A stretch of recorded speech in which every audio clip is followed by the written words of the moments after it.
புதிய FM ஸ்டேஷன்ல கேட்க ஆரம்பிச்சிருக்கீங்க. இனியவா என்று பத்னி ஆனந்தி என் சபரி. வணக்கம், குட் மார்னிங். வணக்கம் அண்ட் குட் மார்னிங் ஆனந்த், எப்படி இருக்கீங்க? ஓகேவா இருக்கீங்க? நல்லா இருக்கீங்களா? நல்லா இருக்கேன். ஓகே, கொண்டு வந்தீங்களா? என்னது கொண்டு வந்தீங்களா இல்லையா? என்ன அது? உங்களுடைய மேனர்ஸ். ஓ, மேனர்ஸ்னா நீ கேட்கலே தெரிஞ்சு போச்சு. இருந்தாலும் உனக்கு கொஞ்சம் மேனர்ஸ் இருக்கு, உனக்கு தெரியாது. பட் உனக்கு ஓரளவுக்கு ஓகே ஓகே டோக்கி டோக்கி ஓகேவா? ஓகே ஓகே டோக்கி டோக்கி ஓகேவா? ஸோ அந்த மாதிரி ஆனால் உங்ககிட்ட இருக்க அந்த ஃபுல் மேனர்ஸ் நீ வந்து ஒர்க் பண்ணுற இடத்துக்கு கொண்டு வரணுமாப்பா, அதுதான் நியாயமா? மேனர்ஸ் என்ன அளவில் தைக்கணுமா? எனக்கு புரியல. மேனர்ஸ் இல்லடா. ஓ, மேனர்ஸ் எப்படி எப்படி எங்க நடந்துக்கணும்? ஆமாம், முக்கியமாக இந்த வாயை திறந்து சாப்பிடாதீங்க அப்படின்னு ஒரு 4 பேர் இருக்கும்போது. அதுக்கப்புறம் வந்து இந்த ஆஃபீஸில் வந்து புல் புஷிங் டோர்லாம் இருக்கும், மாற்றி மாற்றி மாற்றி அது பண்ணாதீங்க. அப்புறம் தும்பாதீங்க. தும்பல தும்பாம எப்படியா இருக்க முடியும் சபரி? அப்படிலாம் இல்லை. சில பேர் பார்த்துருக்கியா அப்படின்னு கஷ்டப்பட்டு முழுங்கலாம் வேணாம். அதெல்லாம் கூட பரவாயில்லமா, மூஞ்சிக்கு நேரம் கொட்டாய் விடுவாங்க பாரு. அதுக்கப்புறம் எங்க வேலை செய்யறது அப்படி கேட்டாங்க, ரொம்ப கஷ்டமா இருக்கும். ஓகே, ஸோ இந்த ஆஃபீஸில் வந்து என்ன விஷயங்கள்லாம் பண்ணலாம், எல்லாம் பண்ணக்கூடாது அப்படிங்கிறத பற்றி நம்ம டீட்டெயிலாக பேச போகிறோம். அதாவது வந்து bring your manners to work day. Okay, bring your manners to work டே. ஆமா, வந்து கொசுலாம் வந்து சீண்டுது அப்படிங்கிறது. அந்த கொசு கூட எதுவுமே சொல்லாமல் இருக்கும் பார்த்தியா, அது ஒரு மேனர்ஸ். ஏன்னா அதுவும் நான் ரொம்ப டிஸ்டர்ப் பண்ணாமல் அப்படின்னு ரீசெண்டாக போயிடுச்சு. ஓகே, அது அதோட மேனர்ஸ். எனிவேஸ், இந்த மேனர்ஸ் பற்றி நம்ம இவ்வளோ பேசிட்டு இருக்கோம் அப்படின்னா இதை பற்றி நமக்கு வந்து ரொம்ப தெரியும் அப்படின்னு நினச்சிக்கூடாது. யாருக்கும் தெரியல, தெரியும். இருந்தாலும் என்ன மேனர்ஸ் எல்லாம் கூட பேசிட்டே இருக்காங்க சீரியஸ். அதனால் வந்து கெஸ்ட்டும் இதை பற்றி பேசணும், அது நமக்கு மேனர்ஸ்.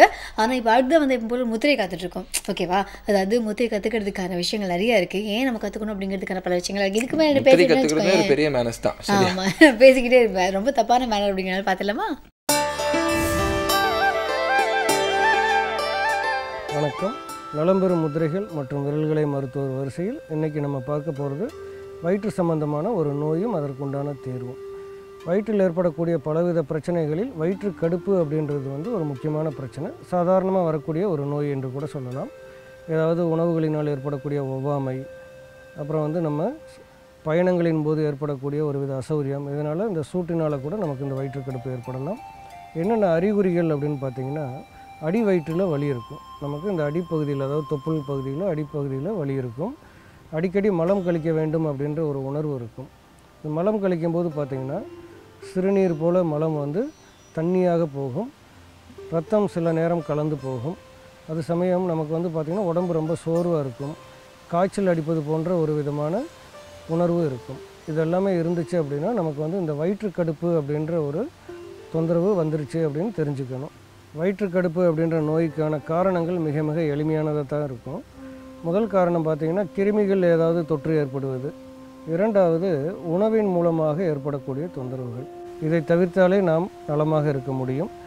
தவிர்க்க முடியலை, அதற்கான காரணங்களையும் நம்ம தெரிஞ்சாலும் நம்மளால் சரியாக பின்பற்ற முடியவில்லை. ஏனென்றால் பெரும்பாலும் நம்ம வந்து வெளியில் சாப்பிட்றோம்.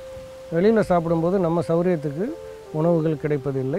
இருக்கக்கூடிய உணவுகளை நம்ம வந்து சாப்பிடக்கூடிய சூழ்நிலையில் அதற்கான தீர்வு அப்படின்னு பார்த்திங்கன்னா நம்ம 3 முத்திரைகளை உங்களுக்கு கற்றுக் கொடுக்க போகிறேன். முதல் முத்திரை வந்து கவளி முத்திரை, இரண்டாவது ஆதார முத்திரை, மூன்றாவது பிராண முத்திரை. அதாவது நோய் எதிர்ப்பு சக்திக்கான முத்திரைகளாக நம்ம வரிசைப்படி செய்ய போகிறோம்.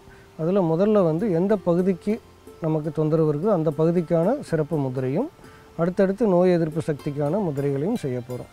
முதல்ல செய்யக்கூடிய கவளி முத்திரை எப்படி செய்கிறதுன்னு பாருங்கள். உங்களுடைய கை விரல்களில் 2 கைகளிலுமே தனித்தனியாக செய்ய வேண்டிய முதிரை இது. முதல்ல இடது கையில் செய்யுங்க. உங்களுடைய ஆள்காட்டி விரலும் பெருவிரலும் இந்த மாதிரி ஒரு வி ஷேப் கிரியேட் பண்ணணும். பாருங்கள், இந்த மாதிரி பண்ணிவிட்டு உள்ளங்கை பகுதியில் அந்த பெருவிரலினுடைய இடமும் ஆள்காட்டி விரலினுடைய இடமும் சேரக்கூடிய இடத்துல வலது கையினுடைய ஆள்காட்டி விரலை வச்சுக்கோங்க. வச்சுட்டு வலது கையினுடைய பெருவிரலை வந்து இந்த ஆள்காட்டி விரலுக்கு நேர, அதாவது கீழே எங்கே விரல் வச்சுருக்கீங்களோ அதே இடத்துல மேலேயும் அப்படி வச்சு ஒரு மிதமான அழுத்தம் கொடுத்து ஒரு துடிப்பை நீங்கள் உணர வேண்டும். இந்த மாதிரி செய்யணும். வேறு எந்த ஒரு குறிப்பும் இல்லை இந்த முதிரையை பொறுத்த வரைக்கும். ஏன்னா இது வந்து கவளி வர்மம் அப்படின்னு சொல்லக்கூடிய ஒரு வர்ம புள்ளி. அந்த வர்ம புள்ளியில் மிதமான அழுத்தம் கொடுக்க வேண்டும். அதிகமான அழுத்தம் கொடுத்து இழுக்கும்போது இது வலிப்பு நோய்க்கான ஒரு தீர்வாக அமையும். முதலுதவி சிகிச்சை வரக்கூடியது. ஆனால் இப்போ நம்ம வந்து வயிற்றுக்கடுப்பு வந்துச்சு அப்படின்னா இது ஒரு தொடர் சிகிச்சைக்காக பயன்படுத்தக்கூடிய ஒரு முதிரை. இது மிதமான அழுத்தம் கொடுத்தால் போதும். இந்த கையில் ஒரு 10 நிமிடமும், அதே போல் வலது கையில் ஒரு 10 நிமிடமும் நம்ம முதல் முதிரையாக இதை செய்ய வேண்டும். இரண்டாவது முதிரை பார்த்திங்கன்னா ஆதார முதிரை. ஆதார முதிரை எப்படி செய்யணும்? நம்மளுடைய 2 கைகளிலும் மோதிர விரல் நுனியை பெருவிரல் நுனியால் அப்படி தொட்டு நீட்டணும். பாருங்கள், ஒரு வட்ட வடிவம் வைக்கிறோம். அப்படியே வந்து உங்களுடைய ஆள்காட்டி விரலினுடைய நுனியை பெருவிரலினுடைய நகை கண்ணில் அப்படி வச்சுக்கணும், 2 கைகளிலும் இந்த மாதிரி வச்சுருக்கணும். இந்த முதிரை வந்து ஆதார முதிரை. இந்த முதிரையை மட்டும் பார்த்திங்கன்னா நோய் எதிர்ப்பு சக்திக்காக தனிப்பட்ட முறையில் நம்ம செய்யலாம். ஆனால் இப்போ இந்த வயிற்றுக்கடுப்புக்காக செய்யும் பொழுது 2வது முதிரையாக செய்ய வேண்டும். 3வது முதிரை பார்த்திங்கன்னா உங்களுடைய மோதிர விரலும் சுண்டு விரலும் பெருவிரல் நுனியோடு தொட வேண்டும், 2 கைகளிலும் செய்ய வேண்டும். இந்த மாதிரி இது பிராண முதிரை. ஒவ்வொரு முதிரையும் 20-20 நிமிடம் செய்ய வேண்டும். 1 மணி நேரம் நீங்கள் செஞ்சு முடிச்சிட்டிங்கன்னா வயிற்றுக்கடுப்பானது அப்போவே உங்களுக்கு சரியானது போல் ஒரு உணர்வு உங்களுக்கு வரும். தொடர்ந்து இதற்கு அடுத்தபடியாக பார்த்திங்கன்னா மூலிகைகள் பயன்படுத்தக்கூடிய வாய்ப்பு இருந்துச்சு அப்படின்னா அரச இலை நமக்கு எல்லாருக்கும் தெரியும். எல்லா ஊர்கள்லையுமே இந்த அரச மரம் இருக்குது. இது வந்து ஒரு போதி மரம் அப்படின்னு சொல்லக்கூடிய ஒரு சிறப்புத்தன்மை வாய்ந்தது. அரச மரத்தினுடைய கொழுந்து இலைகளை ஒரு 2 இலையை எடுத்து அந்த 2 இலையை வந்து நல்லா மென்று சாப்பிட்டுட்டு மோர் வந்து 1 டம்ளர் குடிச்சிங்கன்னா வயிற்றுக்கடுப்பு உடனடியாக கட்டுப்பாட்டுக்குள் வந்துடும். ஆனால் திரும்பவும் வராமல் இருக்கிறதுக்கு நீங்கள் இந்த முதிரையை செஞ்சுக்கணும். நல்ல பல தகவல்களை வந்து நாம் கற்றுக்கிறதோடு மட்டும் இல்லாமல் அடுத்தவர்களுக்கு கற்றுக் கொடுப்பதற்கு ஒரு வாய்ப்பாக நம்ம பயன்படுத்த வேண்டும். நலம் பெற வாழ்த்துகிறேன். மீண்டும் சந்திப்போம். வணக்கம்.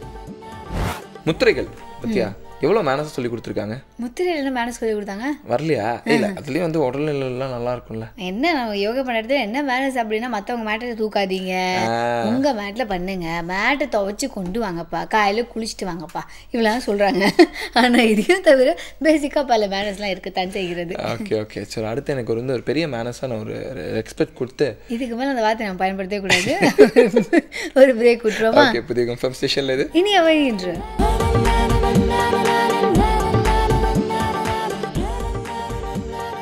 Welcome back. புதிய யுகம் எஃப்எம் ஸ்டேஷனில் கேட்டுருக்கீங்க. இனியும் இன்று வித் மீ ஆனந்தி என் சபரி. அடுத்து வந்து நம்ம டாக்டர் நிவேதா வர போகிறாங்க. ஆஸ் யூஷுவல் அவங்க வந்து அந்த நேச்சுரோபதி பற்றி டீட்டெயிலான விஷயங்கள்லாம் சொல்ல போகிறாங்க, பஞ்சபூதங்கள். ஆமாம். ஆனால் அந்த மாதிரி ஒருத்தவங்க வந்து நமக்கு சீரியஸான விஷயங்கள், நமக்கு வந்து உபயோகமான விஷயங்கள்லாம் சொல்லும்போது நம்ம எப்படி அதை லிசன் பண்ணோம் அப்படிங்கிறதுல கூட மேனஸ். அதுக்கு தான் அந்த மேனஸ் கொண்டு வந்து அப்படியே. ஓகே நானும் சீரியஸாகவே கவனிக்கலான் இருக்கேன். ரொம்ப சீரியஸாக இல்லை, அட்லீஸ்ட் நீ வந்து ஒரு நோட் பண்ணலாம். எஸ், நீ வந்து அவங்க வந்து ஓகே யா நீங்கள் சொல்கிறது வந்து கேட்டு தான் இருக்கிற மாதிரி சொல்லலாம். அவங்க பேசும்போது அப்படியே கண்ண முடியாது அப்படிலாம் உட்காரக்கூடாது. ஓகேவா? ரெடியாக இருக்கீங்களா? பார்த்துலாமா? ஓகே.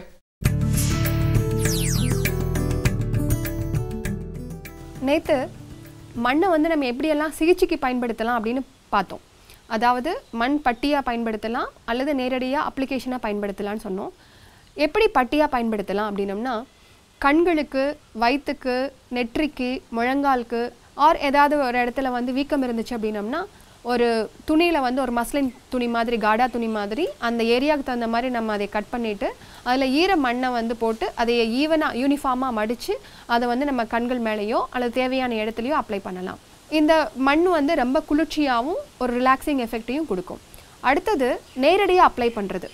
இதுலேயும் 2 விதமாக பண்ண முடியும். அதாவது பர்டிகுலர் ஏரியாவுக்கு மட்டும் பயன்படுத்துறது அல்லது ஃபுல் பாடிக்கு பயன்படுத்துறது. முழு உடம்புக்கு போடுறப்போ நம்ம முழு உடம்பும் அந்த தோலில் இருக்கக்கூடிய கழிவுகள் வந்து உறிஞ்சப்படும். அதனால் நம்ம உடம்புல இருக்கக்கூடிய நீர்த்தன்மையும் கொஞ்சம் குறைய ஆரம்பிக்கும். அதனால் டீஹைட்ரேஷன் ஆகிறதுக்கும் வாய்ப்பு அதிகமாக இருக்குது. ப்ளஸ் நம்ம மண்ணை போட்டுட்டு சன்லைட்டில் நம்ம காமிக்கணும். சன்லைட்டும் நம்மளுடைய உடம்புல இருக்கக்கூடிய நீர் பசையை வந்து எடுத்துக்கூடிய தன்மை கொண்டது.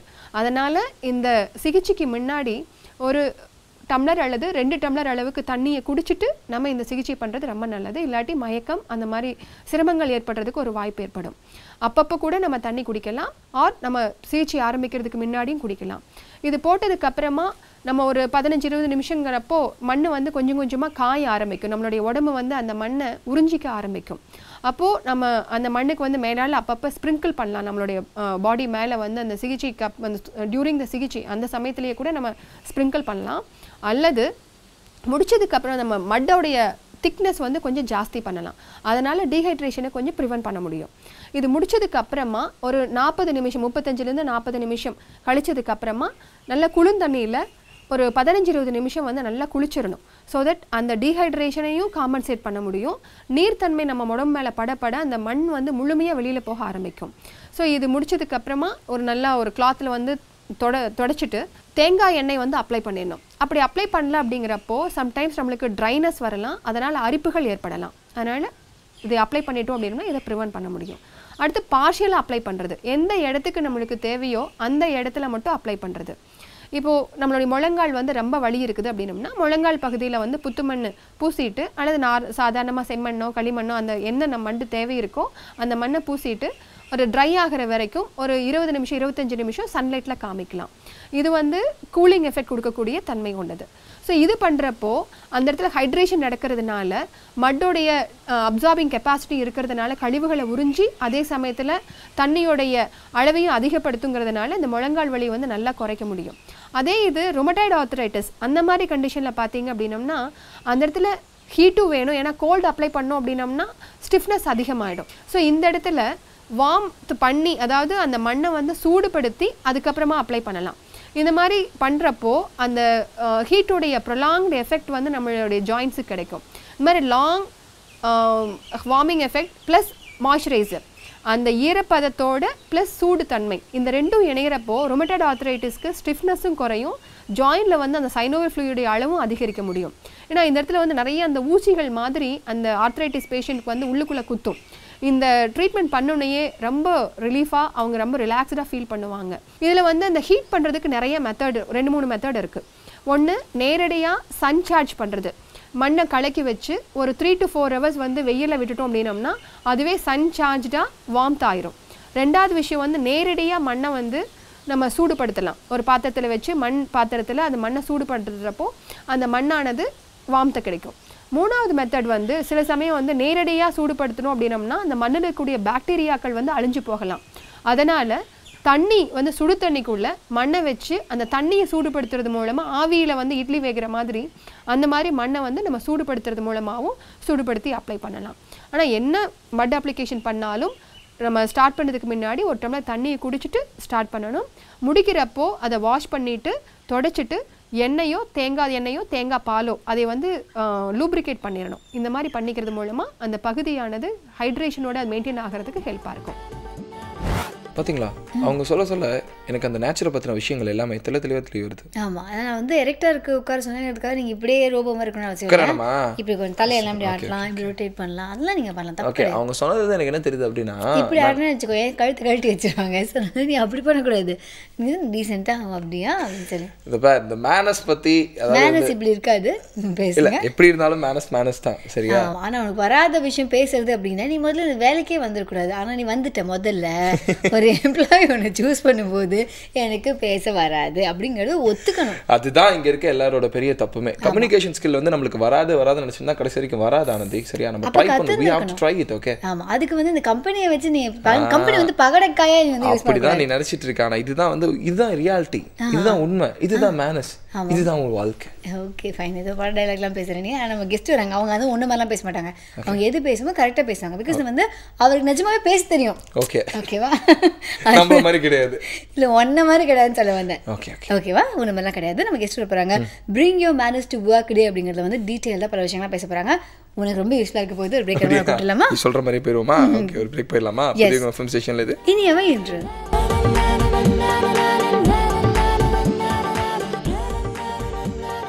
Welcome back. புதியுகம் எஃப்எம் ஸ்டேஷனில் கேட்டுருக்கீங்க. இனியாவை என்று ஆனந்தி அண்ட் சபரி இன்னைக்கு வந்து bring your manners to work டே பற்றி டீட்டெயிலாக பேச போகிறோம். Bring your manners to work டே இன்னும் மனப்பாடம் பண்ணல நீ. ஓகே, இருந்தாலும் வந்து எப்படி மேனர்ஸை கொண்டு வரது அப்படின்னா டீட்டெயில் நமக்காக சொல்கிறதுக்காக கெம்பாலேருந்து மனிதவள மேம்பாட்டு ஆலோசகர் கார்த்திகேயன் அவர்கள் வந்திருக்காங்க. வணக்கம். வணக்கம் சார். சார், அந்த bring your manners to work டே இந்த டேயை பற்றி கொஞ்சம் டீட்டெயிலாக சொல்லுங்கள் சார். இல்லை, எல்லாத்துலேயும் இருக்கிற மாதிரி இன்றைக்கி ஒரு ஸ்பெஷல் டே சொல்கிறாங்க. என்ன சொல்கிறாங்கன்னா, இதுக்கு வேலைக்கு தேவைப்படக்கூடிய அதாவது நடை உடை அதே பாவனைகள் பழக்க வழக்கங்களை நினைவுபடுத்தும் ஒரு நாளாக எப்படி இருக்கணும் அப்படிங்கிறத பற்றி ஒரு நாளாக அதை எடுத்துக்கலாம். இதை ஒரு இதுவரை வாய்ப்பாக பயன்படுத்தி இதை பற்றி பேசலாம் அப்படி தான் நினைக்கிறேன். இதை நம்மளுக்கு ஏதோ ஒரு நினைவூட்டல் வேணும், இன்றைக்கி அதுக்கான ஒரு நினைவூட்டலாக எடுத்துக்கலாம். ஓகே, ஸோ ஜென்ரலாகவே வந்து வேலைக்கு போகிறவங்களாம் இப்படி தான் இருக்கணும் அப்படிங்கிற ஒரு கட்டுப்பாடு தாண்டி இப்படிலாம் இருந்தாலும் நல்லா இருக்கும். Okay okay okay. ஆனால் வந்து இந்த மாதிரி மேனர்ஸோடு இருக்கணும் அப்படிங்கிற எல்லாத்துக்குமே தெரியும். ஆனால் ஏன் இருக்கணும், அதோட அவசியம் என்ன அப்படின்னு சொல்லுங்கள். அதாவது ஒவ்வொரு இடத்துக்கும் ஒரு இதுக்கு சூழலுக்கும் இப்படி இருக்கணும், இப்படி இருந்தால் சரியாக இருக்கும், இப்படி இருந்தால் இது உகந்ததாக இருக்கும். அதாவது கிட்டத்தட்ட சரி தப்புங்கிற வார்த்தையோட இப்படி இருப்பது இதுவாக ஏற்புடையதாக இருக்கும் அப்படின்னு இருக்கு. அதான் சொல்கிறோம். இப்போ நார்ம்ஸ் அப்படின்னு இது இங்கிலீஷில் சொல்கிற மாதிரி இல்லை, சோஷியல் நார்ம்ஸ், எக்ஸ்பெக்டேஷன், இந்த ரோல் பண்ணால் இப்படிலாம் எதிர்பார்க்குறோம் அப்படின்னு அதை நினைவுபடுத்துறதுக்காக தான். ஏன்னா எல்லோரும் வேலை செய்கிறாங்க அப்படின்னா ஒரு ஆர்கனைசேஷனில் ஒர்க் பண்ணுறாங்க. ப்ரொஃபஷனல் ஆர்கனைசேஷன் ஏன் சொல்கிறோம், அப்படின்னா இங்கே இதெல்லாம் இருக்குது அப்படின்னு அர்த்தம். இங்கே போனால் இதெல்லாம் நீங்கள் வந்து எதிர்பார்க்கலாம். இப்போ ஒரு பாஸ் இருக்கார், மேனேஜர் யாருன்னா அவர் வந்து அதற்கு உண்டான ஒரு இதில் லட்சணத்தில் இருப்பார். அந்த மாதிரி இதை ரோல்ஸ் எல்லாம் கொஞ்சம் டிஃபைன் பண்ணுறது. ஒன்று வந்து இது அதாவது செட் ரோல்ஸ், ஜாப் டிஃபைன்டு ஒன்று. இன்னொன்று ஜாப் டிஃபைனில் வராது, உங்களுக்கு டெஃபினேஷன்லாம் கொடுக்க மாட்டாங்க. இது வந்து ஜாப் டிஸ்கிரிப்ஷனில் இருக்காது. ஆனால் இப்படி இருக்கணும் அப்படிங்கிற ஒரு என்ன சொல்கிறது, ஒரு கிட்டத்தட்ட சோஷியல் எக்ஸ்பெக்டேஷன், சமூக எதிர்பார்ப்பு. இப்போ நம்ம சொல்கிறோம் டாக்டர்னு ஒருத்தருக்கு அப்படின்னா அதே டாக்டர் லுங்கி கட்டிட்டு கூட வரலாம். ஆனால் லுங்கி கட்டிட்டு வந்தால் வைத்தியம் பண்ண மாட்டேன்னு கேட்கக்கூடாது. டாக்டர்னா ஒரு ஒயிட் கோட் போட்டிருப்பாரு அப்படிங்கிறது மாதிரி ஒரு எக்ஸ்பெக்டேஷன். அது அந்த மாதிரி எல்லா ரோலுக்கும் இருக்குது. இந்தந்த ரோல் செய்கிறவங்களுக்கு இந்த மாதிரி எக்ஸ்பெக்டேஷன் இருக்குது. அது மாதிரி இருக்கிறது எல்லாருக்கும் நல்லது, அவ்வளவுதான். அது இதில் வந்து இது ஹார்ட் அண்ட் ஃபாஸ்ட் ரூல், இப்படி இருக்கவே கூடாது, இப்படி தான் இருக்கணும் அப்படி பிளாக் அண்ட் ஒயிட் ரூல் கிடையாது. ஏற்புடையது எது அப்படிங்கிறத பற்றி பேசலாம். இப்படி இருந்தால் நல்லா இருக்குமே. கரெக்டாக சொன்னீங்க. Okay sir. ஆனால் எப்போவுமே வந்து பொதுவாக வந்து ஒரு ஃபர்ஸ்ட் இம்ப்ரெஷன் கிரியேட் பண்ணல எல்லாருக்குமே வந்து ஒரு அன்றைக்கி தான் வந்து மேனேஜ் ஃபுல்லாக அவங்க ஃபாலோ பண்ணுற மாதிரி இருக்கும் இல்லையா? ஸோ முதல்ல ஆரம்பிக்கிற விஷயம் வந்து ஹேண்ட் ஷேக் தான். ஹேண்ட் ஷேக் சொல்லுவாங்க சார். பல பேர் பார்த்தீங்கன்னா என்ன சொல்லுவாங்கன்னா, இந்த வந்து ரொம்ப போன் கிராக்கிங்காக இருக்குது, ஃபிஷியாக இருக்குது, அப்படி நிறைய டைப்ஸ்லாம் சொல்லுவாங்க. ஹேண்ட் ஷேக்கிங்கோட இம்பார்ட்டன்ஸ் என்ன, இதோட சிக்னிஃபிகன்ஸ்லாம் என்ன சார்? இல்லை, அவங்க சொன்ன மாதிரி நம்ம இது ஃபஸ்ட் இம்ப்ரெஷன், இது லாஸ்டிங் இம்ப்ரெஷன் பாங்க. ஆக்சுவலாக முதல்ல பார்க்குறது யாராக இருந்தாலுமே கண்டிப்பாக நம்மளை மீறி ஒரு சின்ன அபிப்பிராயம், ஒரு 5 செகண்டுக்குள்ளே ஒரு அபிப்பிராயம் உருவாயிடுது. அந்த அபிப்பிராயம் உண்மையானது தான் இருக்கும், கிட்டத்தட்ட இன்ட்யூட்டிவாக பார்த்தீங்கன்னா கரெக்டாக தான் இருக்கும். இதை நம்ம வந்து மாற்றணும் அப்படிங்கிறத விட எதையெல்லாம் இதை வந்து நம்மளுக்கு வெளியே, அதாவது அவங்க இதை வச்சு என்னெல்லாம் அவங்க நம்மகிட்ட எடுத்துக்கிறாங்க அப்படின்ட்டு அதில் வந்து ஹேண்ட் ஷேக் முக்கியமான விஷயம். ஹேண்ட் ஷேக்கை பொறுத்த வரைக்கும் சில பேர் என்ன பண்ணுவாங்க, இதனால் அறியாமையினால் செய்கிற தவறுகள் தான் அதிகமாக இருக்கும். இறுக்கி பிடிக்கணும், நீங்கள் சொல்ல போன் கிராக்கிங் ஹேண்ட் கேட்கணும். சில பேர் வந்து இந்த இதுவே தொய்வாக அப்படியே இருக்கும், இப்படியே கிட்டத்தட்ட செத்த எலி மாதிரி இருக்கும் கை கொடுக்குறப்ப. இன்ட்ரெஸ்ட் இல்லைன்னு காமிச்சு கொடுக்குற விஷயங்கள். ஒரு ஃபர்ம், ஒரு நார்மலான ஹேண்ட் ஷேக் அப்படிங்கிறது வந்து உங்களுடைய ஈடுபாட்டையும் காமிக்குது. நீங்கள் வந்து உள்ளே வந்ததுக்கு என்னுடைய இது விருப்பம் இருக்குது அப்படிங்கிறது காமிக்கிறது தான் ஹேண்ட் ஷேக்குங்கிறது. கிட்டத்தட்ட இதுவும் நீங்கள் இப்போ அவங்க சைடு பழக்கம், மேற்கத்திய பழக்கம். நம்மளதில் வந்து கைகோப்பி, இப்போ நீங்கள் சொன்ன மாதிரி வணக்கம்ங்கிறது தான் நம்ம பழக்கம். பட் இது நம்ம ஆஃபீஸ்னு வர்றப்போ மோர் வெஸ்டர்னைசேஷன், ஆங்கிலம் அப்படிங்கிறதுனால வந்து ஹேண்ட் ஷேக் தான் இன்றைக்கி இருக்குது. ஹேண்ட் ஷேக் வந்து ஒரு என்ன சொல்கிறோம், ஒரு நார்மல் ஜென்டில் ஹேண்ட் ஷேக் தான் நம்ம வந்து எதிர்பார்க்குறோம். ஹலோ அப்படிங்கிற மாதிரி தான் ஒரு ஹேண்ட் ஷேக், அதுக்கு மேலே கிடையாது. அதில் நிறைய விஷயங்கள் இருக்குது. யார் வந்து தன்னோட இது மேலவனவங்க கீழவனவங்க காமிக்க முடியும். அதாவது இந்த தம்பு இருக்குது பார்த்தீங்களா, இது கட்டவரல் யாருடைய கட்டவரல் மேலே இருக்கோ அவங்க நான் தான் ஆதிக்கம் செலுத்துபவர்கள்னு சொல்கிறது அர்த்தம். கொடுக்குறப்ப ஒரு சின்ன பையனை அப்படி மேலே அமுக்கி கொடுக்குறதையும் இல்லை கொஞ்சம் அடங்கி கொடுக்குறதையும். ஸோ இது கைகள் மூலமாக நம்ம பேசிக்கிறோம், சைகைகள் மூலமாக அறியாமல் சில பேர் பேசிக்கிறோம், அறிந்தில் சில பேர் செய்கிறாங்க. நான் என்ன சொன்னேன், கற்றுக்கணுங்கிறத விட இது நீங்கள் முதல்ல கவனிக்க ஆரம்பிங்க, அதுதான் முக்கியமான விஷயம். அதில் அருமையான விஷயம். கற்றுக்கிறத தாண்டி கவனிச்சா அதுக்கு எக்கச்சக்கமான விஷயங்கள் இருக்குல்ல சார். சில பேர் பார்த்தீங்கன்னா கை இப்படி டைட்டாக பிடிச்சே சொல்லுவாங்க, டைட்டாக கொடுக்க சொல்லியிருக்காங்க, நம்ம கான்ஃபிடன்ஸ் தெரியணும் அப்படின்னு ஃபுல் டைட்டில் கொடுத்துட்டு இருப்பாங்க. நோட் பண்ணி பார்த்துருக்கியா? விட மாட்டாங்க. சில பேர் பிடிச்சிக்கிட்டே இருப்பாங்க, இருக்கிட்டே இருப்பாங்க, அப்படியே நின்றுருப்பாங்க. கையை எப்போ தான் விடுவாங்கன்னு அவங்க அன்புன்னு நினச்சிட்டு செய்கிறாங்க. அதெல்லாம் வந்து இப்போது இது கூட வீடுகளில் இருக்கக்கூடிய உறவுகளில் எப்படி வேணால் இருந்துக்கலாம். அலுவலக உறவுகள்னு வர்றப்போ அதுக்குன்னு ஒரு இது ஸ்பேஸிங் இருக்குது, டிஸ்டன்சிங் இருக்குது. இவ்வளோ தான் கை கொடுத்து இவ்வளோ கை எடுத்துக்கணும்னு இருக்கு. இன்னொரு பக்கம் வந்து நிறைய பேர் வந்து எங்களோட துறையை பார்த்து பொறாமப்படக்கூடிய விஷயம் அப்படின்னா வந்து ட்ரெஸ்ஸிங் அப்படின்னு சொல்லலாம். ஏன்னா வந்து ஒரு நல்ல ஒரு இண்டிபெண்டன்ஸ் கிடைச்ச மாதிரி என்ன ட்ரெஸ்னாலும் நீங்கள் போட்டுக்கலாம் அப்படிங்கிற மாதிரி இருக்குது. பட் அதுலேயுமே நம்ம செலக்ட் பண்ணுறது அப்படிங்கிறது நம்மளை வந்து ஒரு மாதிரி ப்ரொஜெக்ட் பண்ணி காமிக்கும் அப்படின்னு சொல்லலாம். பட் பொதுவாகவே நம்ம ஆஃபீஸ் செட்டப் அப்படி எடுத்துட்டோம்னா அதில் ட்ரெஸ்ஸிங்க்கு வந்து எந்த அளவுக்கு இம்பார்ட்டன்ஸ் கொடுக்கணும்? ஃபார்மலாக இருந்தாலும் சரி, இல்லை கேஷுவல் ட்ரெஸ்ஸிங்காக இருந்தாலுமே எந்த அளவுக்கு இம்பார்ட்டன்ஸ் கொடுக்கணும்னு சொல்லுங்கள். என்ன சொல்கிறாங்கன்னா, ஒரே ஒரு விஷயம் முதல்ல வந்து உடை ஏன் வந்து இதுவாக முக்கியமாக கவனிக்கப்படுதுன்னா, ஒரு ஆளை பற்றிய அபிப்பிராயத்தை அதிகமாக ஏற்படுத்தக்கூடிய விஷயம் எதுனா உடை தான் முழுக்க ஒரு ஆளை வந்து மறைக்குது, 90% மறைக்குது. அதனால் வந்து உடை வந்து முக்கியமான விஷயம். அந்த உடை வந்து எப்படி இருக்கணும், முதல்ல கண்ணியமாக இருக்கணும். அதாவது கண்ணியமாகவும் நாகரிகமாக இருக்கலாம், பட் கண்ணியமாக இருக்கணும். அது ஆணாக இருந்தாலும் பெண்ணாக இருந்தாலும் கண்ணியமாக இருக்கணும். அதுக்கடுத்து சுத்தமாக இருக்குதான்னு பார்க்குறாங்க, நல்லா நீட்டாக அயன் பண்ணி போட்டுறாங்களா, சுத்தமாக இருக்கான்னு பார்க்குறாங்க. அதிக அளவு கவர்ச்சியாக இல்லாமல் பார்த்துக்கணும். அதாவது இடத்துக்கு தகுந்த மாதிரி இருக்கணும். உதாரணத்துக்கு இதில் நீங்கள் ஊடகத்தில் இருக்கீங்க, இப்போ 4 பேரை கேமராவை ஃபேஸ் பண்ணிங்கன்னா அதுக்கு நிறைய கேமராக்காக நீங்கள் சில விஷயங்கள் செய்யணும். அதுக்கேற்ற கலர் போட்டாகணும், அதுக்கேற்ற மாதிரி நீங்கள் மேக்கப் போட்டாகணும், இதெல்லாம் செய்யணும். பட் இதெல்லாம் இல்லாமல் இருக்கக்கூடிய சூழ்நிலையில் நல்ல ஒருத்தர் திக்காக கிள்ளுனா பவுடர் வர்ற மாதிரி நீங்கள் திக்காக போட்டுக்கிறதையோ இல்லை பிரைட் ரொம்ப கலர்ஸ் போட்டுக்கிறதோ ஒரு மாதிரி ஜாரிங்காக தெரியும். இன்டர்வியூஸ்லையும் பார்ப்போம் அடிக்கடி. சில பேர் என்ன பண்ணால் என்னென்னு தெரியாமல் பண்ணிட்டு வர்றது தான் அது. அவங்க ரொம்ப டார்க் கலர் ஷேட்ஸில் போட்டுருவாங்க. டார்க் கலர் ஷேட்ஸ்லாம் இதில் உங்களுக்கு சினிமாவில் நல்லாயிருக்கும், ஏன்னா அப்போ தான் பிரைட்டாக தூக்கி காமிக்கும். ஒரு டான்ஸ் சீக்வன்ஸுக்கு நல்லாயிருக்கும். பட் இங்கே வர்றப்போ கொஞ்சம் சோபரான ஷேட்ஸ், கொஞ்சம் ஒயிட், ஒரு பீச், ஒரு க்ரீம், இந்த மாதிரியான ஒரு கலர்ஸ், ஒரு மைல்டர் ஷேட்ஸ் வந்து எப்போவுமே நல்லா அஃபிஷியலாக போகும் ஷர்ட்டை பொறுத்த வரைக்கும். ஆண்களுக்கு சரி. அதே மாதிரி பெண்களுக்கு வந்து முக்கியமான விஷயம் ரிவீலிங்காக இல்லாமல் இருக்கிறது வந்து முக்கியம். அதே மாதிரி வந்து இந்த ட்ரெஸ் வந்து எப்படின்னா இன்னொருத்தருடைய இது நீங்கள் அதாவது என்னென்னு கேட்டால் கவனத்தை சிதறடிக்கக்கூடாது. அதாவது கவனத்தை ஈர்க்கணும், சிதறடிக்கக்கூடாது. நல்ல அபிப்பிராயத்தை ஏற்படுத்தணும். நல்லா அதாவது இது அவங்க ட்ரெஸ் பண்ணியிருக்காங்கன்னு தெரியணும். அதே நேரத்தில் அதுவே அவங்களோட இதுக்குள்ளே போகக்கூடாது மனது. அதே மாதிரி எல்லா விஷயத்தையும் சொல்லலாம். இப்போது இது க்ரூமிங் அப்படிங்கிறோம். இப்போ நீங்கள் இது ஹேர் வெட்டுக்கிறது. இப்போ suppose if you go to party அப்படின்னா அதுக்குன்னு ஒரு தீம் இருக்கும், அதுக்கான குரூப் இருக்கும், அப்போது அந்த தீமுக்கு ஏற்ற மாதிரி நம்ம ட்ரெஸ் பண்ணிக்கலாம். ஆஃபீஸுங்கிறது ஒரு காமன் பிளேஸ். அப்போ கிட்டத்தட்ட எல்லாரும் இருக்கக்கூடிய மாதிரியான ஒரு ஹேர் ஸ்டைல், எல்லாரும் இதுதான் நார்மல்னு சொல்லக்கூடிய விஷயங்கள். ஏன்னா இதில் ரூல் புக்கில் போட முடியாது, நீங்கள் இண்டக்ஷனில் போட முடியாது. இப்படி தானே இருக்காங்க சில இதில் இண்டஸ்ட்ரீஸில் சொல்கிறாங்க. இப்போ உதாரணத்துக்கு இஃப் யூ ஆர் இந்த ஹாஸ்பிட்டாலிட்டி இண்டஸ்ட்ரினா இவ்வளவு தான் இருக்கணும் ஹேர், இதுக்கு மேலே இருக்கக்கூடாது, காதுக்கு கீழே வரக்கூடாது, இதுக்கு கீழே காலருக்கு கீழே வரக்கூடாது முடி அப்படின்னு இருக்குது, இவ்வளவு தான் இருக்கணும் அப்படின்லாம் இருக்குது. ஆர் சப்போஸ் இஃப் டிஃபென்ஸ் சர்வீஸில் இருக்கீங்க அப்படின்லாம் இருக்கும். பட் பல இடங்களில் வந்து நம்ம இதில் சர்வீஸ் செக்டர்ஸில் ஆஃபீஸில் சொல்ல முடியாது அப்படி. ஆனால் என்ன பண்ணுவாங்கன்னா சப்போஸ் அதீதமாக இருந்து சொல்லி காமிப்பாங்க, இல்லை கொஞ்சம் நீங்கள் மாற்றிக்கணும். உதாரணத்துக்கு நீங்கள் ஷார்ட்ஸ் போட்டு வர முடியும், என்ன தான் ஃப்ரைடே ட்ரெஸ்ஸிங்னாலும் நீங்கள் ஷார்ட்ஸ் போட முடியாது. ஜீன்ஸ் போடலாம், ஷார்ட்ஸ் 3/4 போட முடியாது. அதாவது அதே மாதிரி வந்து இப்போ டிஷர்ட்னா ரவுண்ட் டிஷர்ட் வேணால் காலர் டிஷர்ட் பெட்டர் அப்படிங்கிற மாதிரியான விஷயங்கள் வந்து இயல்பாக கொஞ்சம் கொஞ்சம் பார்த்து புரிந்து கொள்ளக்கூடிய விஷயங்கள். இதெல்லாம் பார்க்குறப்பே தெரிய ஆரம்பிக்கும் எந்த ஆர்கனைசேஷனில் இது ப்ரொஃபஷனலாக ட்ரெஸ்ஸிங் ரொம்ப முக்கியம்.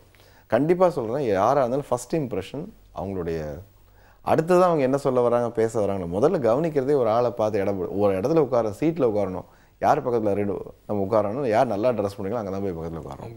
இயல்பு தான். ஒரு சில நாடுகள்லாம் வந்து மேனர்ஸ்க்கு தான் ஃபர்ஸ்ட் இம்பார்ட்டன்ஸ் கொடுப்பாங்களாம். குழந்தைங்க வளரும் போது முதல்ல ஒரு சில வருஷங்களுக்கு வந்து மேனர்ஸ்க்கு தான் இம்பார்ட்டன்ஸ் கொடுத்து படிப்பை கூட செகண்டரி வச்சுருவாங்களாம். சொல்லுவாங்கல்ல இந்த சாஃப்ட் ஸ்கில்ஸ் ஜென்ரலாக பார்த்தீங்கன்னா இந்த கம்யூனிகேஷன் அதெல்லாம் தாண்டி சாஃப்ட் ஸ்கில்ஸ் வந்து ரொம்ப ரொம்ப முக்கியம். டெக்னிக்கல் வைஸாக நம்ம என்ன தான் டெக்கியில் பெரிய ஆளாக இருந்தாலும் சாஃப்ட் ஸ்கில் வந்து சர்வே ஆகிறதுக்கு வந்து கம்பெனியில் ரொம்ப ரொம்ப முக்கியம் அப்படின்னே சொல்லுவாங்க. ஆமாம், இதையும் தவிர வேற என்ன விஷயங்கள்லாம் முக்கியம் அப்படிங்கிறதையும் ஒரு சின்ன பிரேக் கம்மா பார்த்துலாம். புதிய யுகம் எஃப்எம் ஸ்டேஷன் இது இனியவை என்று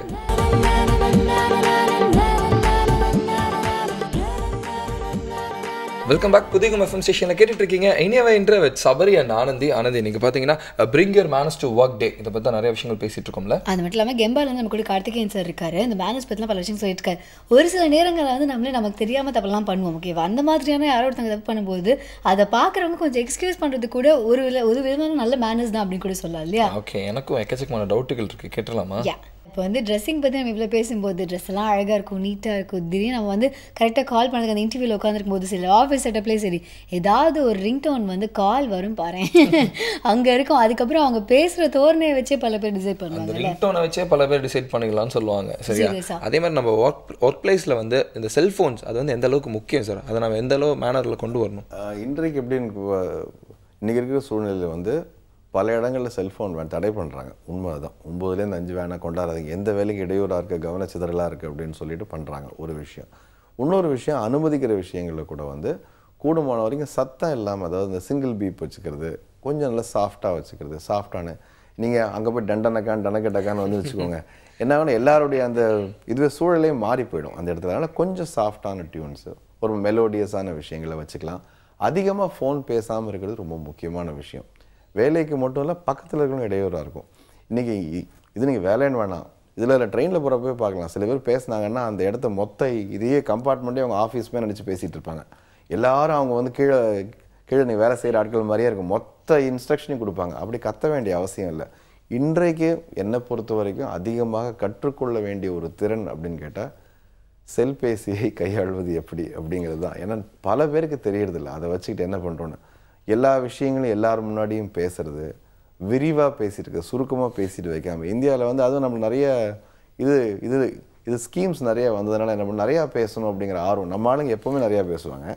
ஒரு ஆள் கிடைச்சா ஃபோனும் கிடச்சிருச்சுன்னா மாறி எதுவும் ஒரு இடத்துல ஃபோன் பண்ணி அப்புறம் என்ன பண்ணிருக்க, வெட்டியாக இருக்கியா அப்படின்னு பேசுவாங்க. ஆஃபீஸ் நேரங்களில் ஃபோனை பேசாமல் இருக்கணும். தேவைப்பட்டால் குறிப்பாக என்ன சொல்லணுமோ அதை மட்டும் சொல்லிட்டு வைக்கணுங்கிறது முக்கியமான விஷயம். இப்போ இண்டக்ஷனில் கொண்டாந்துடுறாங்க. அது என்னோட இதில் ட்ரைனிங் ப்ரோக்ராம்ஸ்லாம் செல்லை ஆஃப் பண்ணி வெளியில் வச்சுட்டு தான் வரணும்னு சொல்லிவிடுவோம். எல்லோரும் மொத்தமாக கொண்டு வர இடத்துல செல்லை வச்சு குரங்குக்குள்ளா போட்ட மாதிரி நான் முதல்ல செல்லை வச்சேன்னா எல்லோரும் கொண்டு வந்து வச்சுடுவாங்க. அப்போ தான் அந்த வேலை நடக்கும். அப்படிங்கிறப்போ முழுமையான கவனம் எப்போ கிடைக்கும்னு கேட்டிங்கன்னா வெளி விஷயங்களுக்கு மனம் செல்லாத பொழுது. செல்ஃபோன் கண்டிப்பாக ஒரு இடையூறு. அவசரத்துக்கு பயன்படும், பல நேரத்தில் வேலையை கெடுக்கும்.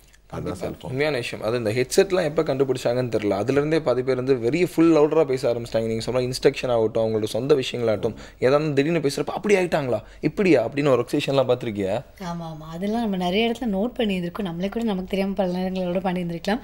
அதை வந்து என்னதான் இருந்தாலுமே நம்ம வீட்டில் பண்ணுற ஒரு சில விஷயங்கள் நம்மளும் அறியாமல் வந்து நம்ம அதை ஆஃபீஸ்க்கு எடுத்துகிட்டு வரது உண்டு. அது வந்து இப்போ காலங்காலமாக நடக்கிற விஷயம் தான். வீட்டில் வந்தீங்கன்னா முதல்லலாம் அம்மா அப்பானா ஒரு தெய்வம் மாதிரி ட்ரீட் பண்ணுவாங்க. ரொம்ப மரியாதை இருக்கும், ரொம்ப டிஸ்டன்ஸ் இருக்கும் குழந்தைங்களுக்கும் பேரண்ட்ஸ்க்கும். ஸோ அதே டிஸ்டன்ஸ் வந்து அவங்க ஆஃபீஸ் போனால் கூட, லைக் அவங்க வேலை செய்கிற இடத்துக்கு போனால் கூட அவங்க பெரியவங்களுக்கும் ஒரு டிஸ்டன்ஸ் இருக்கும், அந்த மாதிரிலாம் இருக்கும். பட் இப்போ மாதிரியும் நிறைய மாறிடுச்சு. இப்போ வீட்டிலே வந்து பேரண்ட்ஸோட ரொம்ப ஃப்ரெண்ட்லியாக இருக்கும். அதே மாதிரி தான் ஆஃபீஸ்க்கும் வரும். ஸோ வந்து ஒரு மேல் அதிகாரி நம்மளை வந்து கூப்பிடுறாங்க அப்படின்னா அவங்கக்கிட்ட நம்ம வந்து எப்படி நம்மளை ப்ரெசென்ட் பண்ணிக்கணும், அவங்ககிட்ட எப்படி பேசணும் அப்படிங்கிறது வந்து பல நேரங்களில் ஒரு சந்தேகம் தான் வருது. ஸோ அதை பற்றி எங்களுக்கு சொல்லுங்கள். ரொம்ப நல்ல கேள்வி. அதாவது வந்து தனிப்பட்ட முறையில் எல்லாருக்குமே இதுக்கு உறவு கூட இருக்கலாம். இப்போ 5 வருஷம் 10 வருஷம் ஒரு இடத்துல வேலை பார்க்குறீங்கன்னா அவர் நல்லா தெரியும், தனிப்பட்ட முறையில் தெரியும். ஆனால் ஒரு குரூப்பில் எல்லாரும் முன்னாடி ப்ரொஃபஷ்னலாக ஹேண்டில் பண்ணுறதுங்கிறது வேறு, தனிப்பட்ட ரீதியாக ஒருத்தரை ஹேண்டில் பண்ணுறதுங்கிறது வேறு. உட்காந்து மீட்டிங்கில் பேசுகிறப்போ அந்த இதை நீங்கள் உறவு கொண்டாடக்கூடாது. அதுதான் முக்கியமான விஷயம். இப்போ வந்து அப்பா மாதிரி, அண்ணன் மாதிரி, அக்கா மாதிரி இருக்கலாம் ஒருத்தவங்க, அதுக்காக அவங்களை அக்கா அப்பா நம்ம கூப்பிடுறதில்ல. அதே மாதிரி தான் இங்கேயும் அந்த ரோலுக்கு உண்டான என்ன டிக்னிஃபைடு வே ஆஃப் இதை காலிங் இருக்குது, அதுதான் வந்து செய்யணும். அதே மாதிரி அதனால தான் சொல்கிற கூடுமான வரைக்கும் இங்கிலீஷில் பேசுறது கொஞ்சம் ஈஸியாக போயிடுது இப்போதைக்கெல்லாம் கார்ப்பரேட்டில். ஏன்னா எல்லாமே ஹீ, எல்லாமே ஷீ தான். நீங்கள் வாங்க போங்கிறதுல இங்கே வருது, இல்லை நீ வா, இல்லாட்டி வாடா போடாங்கிறது. இந்த 3ஐயும் ஃப்ளாட் ஆகுது. சில சமயங்களில் ஆங்கிலம் வந்து பயன்படுது, சிலர் ஒத்துக்கணும், அதையும் நம்ம சொல்லி ஆகணும். ஈஸி. அதே மாதிரி ஜஸ்ட் கீப் அ டிஸ்டன்ஸ் வந்து நம்ம இதில் தாய்மொழியில் பேசுகிறப்ப எப்பவுமே கொஞ்சம் இது க்ளோஸ் நெருக்கமாக இருக்கும். வேண்டாம் நினைக்கிற பட்சத்தில் வந்து ஆங்கிலத்தை பயன்படுத்துவாங்க. இதெல்லாம் நம்ம புரிஞ்சுக்கணும் அவங்க ஏன் பேசுகிறாங்கன்னு சொல்லி. அதே மாதிரி லாங்குவேஜ், அஃபிஷியல் லாங்குவேஜ் பயன்படுத்துகிறோங்கிறப்போ நம்ம டிஸ்டன்ஸ் பண்ணுறோம். ஸோ எதற்கான காரணம் இப்போ அதாவது ஒரே ஒரு விஷயம்னு யாராக இருந்தாலும் பாஸ்கிட்ட போகிறப்போ எந்த வேலையும் சுருக்கமாக முடிக்க பார்க்கணும். ஏன்னா அவங்க நிறைய வேலை இருக்குது. அப்போ ஓரளவுக்கு அஃபிஷியலாக ஷார்ட்டாக டிக்னிஃபைடாக பண்ணுறது தான் நமக்கான இதுவும் வேலையும் கிடைக்கும், மரியாதையும் கிடைக்கும். Okay sir. எம்ப்ளாயிஸ் பற்றி சொன்னீங்க. எம்ப்ளாயர்ஸ் இருக்காங்களே சார், பாஸ், இந்த பெரிய பெரிய சுப்பீரியர் மேனேஜர்லாம் இருக்காங்களே, அவங்களும் அவங்களோட ஜூனியர்ஸ் எப்படி நடந்துக்கணும், எந்த மாதிரி விஷயம்லாம் அவங்க கடைபிடிக்கணும்? இது வந்து கிட்டத்தட்ட பார்த்து கத்தி மேல் நடக்கிற விஷயங்கள் தான். அதாவது அவங்கள நல்லாவும் டீம் மெம்பர்ஸ் நல்லா வச்சுக்க வேண்டிய கட்டாயம் இருக்குது. அதே நேரத்தில் அவங்களுக்கான ஸ்பேஸிங்கே கொடுக்கணும். சில பேர் நானே பார்க்குறேன், பெரிய பெரிய இடங்களில் வாடா போடான்லாம் பேசுவாங்க. இப்போ அவன் வந்து சின்ன பையனாக ட்ரைனியாக இருக்கலாம், உள்ளே வந்துருக்கலாம். ஆனால் அவருக்குன்னு ஒன்று இருக்குது இல்லையா, அந்த ஸ்பேஸ், அந்த மரியாதை, அவருக்குன்னு அவருடைய சர்க்கிள் அப்படின்லாம் இருக்குது. ஆனால் இப்பப்போ வந்து முன்னத்தோட பரவாயில்ல, ஓரளவுக்கு இந்த ஏஜ் டிஃப்ரென்ஸ்க்காக நம்ம வந்து அதீதமாக இதெல்லாம் உரிமை எடுத்துக்காமல், உனக்கு ஒன்றும் தெரியாதுன்னு பேசாமல், இப்பப்போ இந்த டீம் மீட்டிங்ஸில் ஓரளவுக்கு ஈக்குவலாக உட்கார நிறைய இப்போ யங்ஸ்டர்ஸும் வந்துட்டாங்க. அதுவும் ஒரு காரணம் இருக்குது. நிறைய பேர் இருக்காங்க, ஓரளவுக்கு நல்லா கேட்குறாங்க. அதனால் வந்து கீழே பேசுகிறப்பவும் என்ன தான் நம்ம ஃபேமிலி மாதிரி க்ளோஸாக இருந்தாலும் எந்த இடத்துல நெருக்கம் காமிக்கணும், எந்த இடத்துல கொஞ்சம் விலக்கி வைக்கணும் அப்படிங்கிறத பாஸ்கள் உணர ஆரம்பிச்சிட்டாங்க. எந்த இடத்துல விடணும், எந்த இடத்துல பிடிக்கணும் அப்படிங்கிறதுல இப்போ இருக்க யங்ஸ்டர்ஸ்க்கு நல்லாவே தெரிஞ்சு வச்சிருக்காங்க. ஆமாம், நீங்களே வந்து இப்போ ஒரு முக்கியமான இடத்த பற்றி பேசிட்டீங்க. ஸோ அதை பற்றி நான் கேட்க போகிறேன். இந்த மீட்டிங் நடக்கிற இடத்துல வந்து அதுக்குன்னு ஒரு பர்டிகுலர் எடிக்கெட்ஸ்லாம் இருக்குது. ஸோ அதை ஃபாலோ பண்ணுறது அப்படிங்கிறது கொஞ்சம் பெரிய விஷயமும் கூட. அது நீங்கள் சொன்ன மாதிரி மறுபடியும் அதுவும் வாக்கிங் ஆன் த லைஃப் மாதிரி தான். ஸோ இப்போ பேசலாமா இல்லை கூடாது அப்படிங்கிற பல சந்தேகங்கள் வரும். ஸோ மீட்டிங்கில் எப்படி நடந்துக்கணும் அப்படிங்கிறத சொல்லுங்கள். மீட்டிங்கை பற்றி இப்போ நாங்கள் ட்ரைனிங்கே எடுத்துகிட்ருக்கோம். எப்படி ஆக்சுவலாக இது நீங்கள் மீட்டிங் கண்டக்ட் பண்ணணும் அப்படிங்கிறத பற்றி நாங்கள் ½ டே 1 டேவே எடுக்கிறோம். ஏன்னா அதிகமான நேரத்தை வீணடிக்கிற இடம் ஒரு அலுவலகத்தில் எதுன்னு கேட்டிங்கன்னா மீட்டிங் தான். சில பேர் சொல்லுவாங்க மீட்டிங்கை போட்டே சாவடிக்கிறாங்க, வேலை செய்கிறதுக்கு சாயங்காலம் தான் வந்து பண்ண வேண்டியிருக்கணும். உள்ளே கூப்பிடுவாங்க ஒரு சின்ன மீட்டிங்னா அது வந்து ஆகும் ஒரு 2 மணி நேரம் 3 மணி நேரம் ஓடும். பல அலுவலகத்தில் இன்றைக்கி பெரும் பிரச்சனை என்னென்னா மீட்டிங் தான். மீட்டிங்கில் முக்கியமான விஷயம் அஜெண்டா செட் பண்ணணுங்க, இல்லாட்டி அஜெண்டா கேட்கணும். அது எதாக இருந்தாலும் யார் அந்த மீட்டிங் அழைக்கிறாங்களோ அவங்களுடைய கடமையாக இருந்தாலும் மற்றவர்களும் கேட்கலாம், என்ன என் அஜெண்டா, நான் என்ன செய்யணும், நான் என்ன கேட்கணும், என்ன சொல்லணுங்கிறத கொஞ்சம் பிளான் பண்ணி திட்டமிட்டு வர்றப்போ பாதி விஷயங்கள் சரியாக போயிடுது. அதே மாதிரி எதுக்காக வந்திருக்கோம், இதனுடைய இது என்ன, அவுட்கம் என்ன, அடுத்து என்ன செய்ய போகிறோம். ஏதோ நம்ம இங்கேருந்து 6 பேச ஆரம்பித்து 10 விஷயம் போட்டு 2 விஷயத்தை விலாவாரியாக பேசி திருப்பி 8 விஷயத்தை அடுத்த வாரம் பேசிக்கலான்னு வைக்கிற கலாச்சாரம் இந்தியாவில் ரொம்ப அதிகம். நம்முடைய இது கம்பெனிகளுக்கு என்ன கேட்டால் இது வீடு மாதிரி தான். அது ஆரம்பிப்போம் ஏதோ ஒன்று, அப்புறம் எங்கேயோ சைடில் போயிடும். அது ஒருத்தர் பேசுவது முக்கியமான விஷயங்களை விட்டுட்டு ஏதாவது ஒரு விஷயத்தை பிடிச்சிருப்பாங்க. மீட்டிங்க்கு முக்கியமான விஷயம் வந்து அஜெண்டா, அதோட டைம் மேனேஜ்மெண்ட், எல்லாரும் கண்டிப்பாக பங்கெடுக்கணும் அப்படிங்கிறது முக்கியமான விதி. ஒரு 5 பேர் உட்கார வச்சுட்டு ஒரு ஆளே பேசிட்டுனா அதுக்கு பேர் மீட்டிங் இல்லை, அதுக்கு பேர் டாக்கிங். பல பேர் எல்லாரையும் கூப்பிட்டு வச்சுட்டு ஒருத்தரே பேசிகிட்டு இருப்பாங்க. எல்லாருக்கும் சமமான அளவுக்கு வாய்ப்பு, அவருடைய பங்கு அதே முக்கியமாக தேவையான்னு பார்க்கணும். இவரை கொண்டாந்து இந்த மீட்டிங்கில் உட்காந்து வைக்கிறோம், என்ன பண்ண போகிறார் வந்து இவர், அவருடைய ரோல் என்ன, அது மட்டும் செஞ்சால் போதும். இல்லை அவர் கடைசியில் வந்தால் போதும், அப்போ மட்டும் வர சொன்னால் கூட போதும். ஒரு 3 மணி நேரம் மீட்டிங்கில் அவருக்கான இது வந்து அஜெண்டா பாயிண்ட் ஒரே ஒரு பாயிண்ட் கடைசியில் வரதா இருக்கும். அதுக்காக அவர் உட்காந்துட்டே இருப்பார். கடைசி நடக்கவே நடக்காது. அஜெண்டா பாயிண்ட் போட்டு சம்பந்தப்பட்டவர்களை முன்கூட்டியே அறிவித்து சமமாக பாவிக்கும் பொழுது இந்த மீட்டிங்கிறது ப்ரொடக்டிவ் ஆகும். இல்லைன்னா மீட்டிங் வேஸ்ட் ஆகும். சார் நீங்கள் சொல்கிறப்ப சொன்னீங்க டைம் மேனேஜ்மெண்ட் அப்படிங்கிற ஒரு வார்த்தைக்கு அதிகமான ஸ்ட்ரெஸ்ஸும் கொடுத்தீங்க. ஸோ டைம் மேனேஜ்மெண்ட் தான் ஆஃபீஸ்க்கு எவ்வளோக்களும் ரொம்ப முக்கியமான ஒரு விஷயம் சார். அதாவது டைம் மேனேஜ்மெண்ட் மட்டும்தான் ப்ரொடக்டிவிட்டியே. அதாவது நம்மளுடைய நேரத்தை நிர்வாகம் செய்கிறது. நம்ம நேரத்தை மட்டும் கிடையாது, மற்றவங்க நேரத்தையும் நம்ம நிர்வாகம் பண்ணிக்கிட்டு இருக்கோம். அதுதான் விஷயம். வீடுனா நம்ம பண்ணுறது நமக்கு மட்டும் ஆச்சு, ஆனால் இங்கே நம்ம பண்ணுறது எல்லாரையும் பாதிக்குது. மேலே இருக்கிறவங்களும் கீழே இருக்கிறவங்க பாதிக்குது.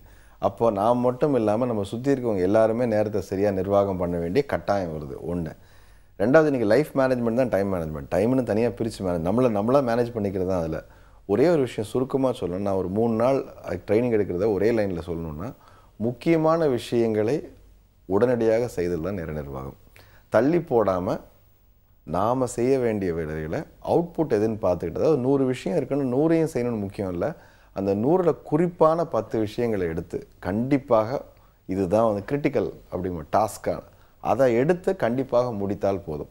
எல்லா வேலையும் முடிக்கணும் அப்படிங்கிறத விட குறிப்பாக முக்கியமான விஷயங்களை இதுதான் அப்படின்னு. இப்போ இன்றைக்கி அதாவது ஒரு 10 hours 8 hours ஒர்க் பண்ணுறோன்னா அந்த டயத்தோட முக்கியமாக எண்ட் ஆஃப் த டே நம்ம வந்து கேல்குலேட் பண்ணிப்போம். இன்றைக்கி வந்ததில் முக்கியமான விஷயங்கள் என்ன முடித்தோம், அந்த இதை நோக்கி நம்ம எவ்வளோ தூரம் போயிருக்கோம் அப்படிங்கிறது. இந்த ஒரு இதை நீங்கள் எல்லாருக்கிட்டையும் நம்ம விதைக்கும் பொழுது என்ன ஆகுனா, அவங்க எல்லாரும் அவங்களுடைய முக்கியமான வேலைகளை கவனிப்பாங்க. முக்கியம் இல்லாத நிறையா வேலைகள், சுவாரஸ்யமான வேலைகள் இருக்கும் வேலைகளில். அதை கொஞ்சம் விட்டுக்கிட்டு எந்தெந்த வேலை முக்கியமானது, இம்பார்ட்டன்ட், அர்ஜென்சின்னு ஒன்று இருக்குது, இம்பார்ட்டன்ட் ஒன்று இருக்குது. இந்த அர்ஜென்சிங்கிற விஷயம்லாம் ஒரு ஃபோன் அடிக்கும் ஓடி போய் எடுப்போம். இம்பார்ட்டண்ட்டாக இருக்கலாம், இம்பார்ட்டன்ட் இல்லாமல் இருக்கலாம். யாராவது ஒருத்தர் கதவை தட்டுவாங்க, யாராவது ஒருத்தர் கெஸ்ட் வருவாங்க. சில விஷயங்கள் தவிர்க்க முடியும், சில விஷயங்கள் தவிர்க்க முடியாது. ஆனால் நமக்கு எப்போது அந்த சென்ஸ் ஆஃப் பர்பஸ் இருக்கணும். ஏன் இதை செஞ்சுக்கிட்டு இருக்கோம், இந்த தொழிலில் இந்த நேரத்தில் இந்த காலகட்டத்தில் முக்கியமான விஷயம் இது, அதை மட்டும் ஃபோக்கஸ் பண்ணுறது தான் ரொம்ப முக்கியமான விஷயம். ஆனால் நம்மளுடைய மக்களில் வந்து பல பேர் நான் பார்த்துருக்கேன், நான் கூட அப்படிலாம் வச்சுக்கோங்க, நம்மளுடைய மேனர்ஸ் அப்படிங்கிற பேரில் வந்து நமக்கு இந்த சேலரி நெகோசியேஷன் அந்த மாதிரி வரும்போது கூட நம்ம அப்படியே அமைதியாக இருந்துப்போம். கேட்டால் தப்பாக நினச்சிப்பாங்க, அந்த மாதிரிலாம் கேட்கக்கூடாது அப்படிங்கிற மாதிரிலாம். பட் இந்த மாதிரி விஷயங்கள்லாம் எப்படி கேட்கலாம்? உங்களுக்கு வந்து ஏதாவது ஒரு மைனஸ் இருக்குது, இல்லை வந்து என்கிட்ட பேசிதான் ஆகணும் அப்படின்னா அது எப்படி ப்ரெசென்ட் பண்ணி பேசணும் அப்படிங்கிறதையும் கற்றுக்கணும். கரெக்டாக நிறைய பேர் இதெல்லாம் பரவாயில்ல, அவங்களோட ஒர்க் பிளேஸில் இப்போ ஏசி அதிகமாக இருக்குன்னு வச்சுக்கோ, அதை கேட்க மாட்டேங்கிறாங்க. நடிங்கிட்டே என்னப்பா அது அப்படின்னா, இது தப்பு இல்லைங்க, இது கேட்கலாம் சரிங்களா, இது உங்களோட உரிமை தான் அப்படிங்கிறது. அதை தாண்டியுமே பல பேர் அதை விட்டே வெளியே வர மாட்டேங்கிறாங்க. சீரியஸாக தான் உங்களுக்கு ஒரு ஏதாவது ஒரு அன்கம்ஃபர்டபுளாக இருக்குது அப்படின்னா அது நீங்கள் போய் உங்களோட மேல் இடத்துல சொல்கிறதுக்கு வந்து உங்களுக்கு எல்லா உரிமையும் இருக்குது. பட் இது எப்படி சொல்கிறீங்க அப்படிங்கிறது தான் விஷயம். பட் இதையும் தவிர இன்னும் பல விஷயங்கள்லாம் பார்க்க வேண்டியது இருக்கு. ஓகே, ஒரு பிரேக் போயிட்டு வந்துடலாமா? எஸ், புதிய யுகம் எஃப்எம் ஸ்டேஷன்ல இது இனியவை இன்று.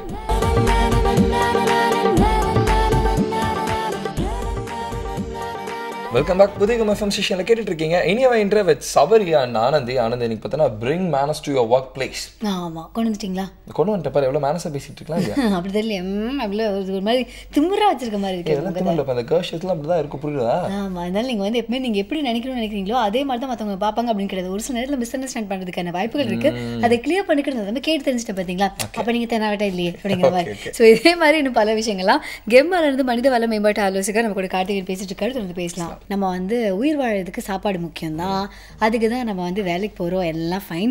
ஆனால் ஆஃபீஸ் போயிட்டு வந்து அவங்க கொடுக்குற சம்பளத்தை ஃபுல்லாக வந்து லஞ்ச் டைம்லேயே நம்ம ஸ்பெண்ட் பண்ணக்கூடாது அப்படிங்கிறது ஒரு விஷயம் இருக்கு இல்லையா? ஸோ லஞ்ச் டைம் மட்டும் கிடையாது, கூடவே வந்து வி ஹேவ் இந்த ஸ்மோக்கிங்க்கு வெளில போகிறதா இருக்கலாம், டீ சாப்பிட்டு வரேன்னு வெளில போகிறதா இருக்கலாம். ஸோ இந்த மீல் டைமை எப்படி மேனேஜ் பண்ணுறது அப்படிங்கிறது சொல்லுங்கள்.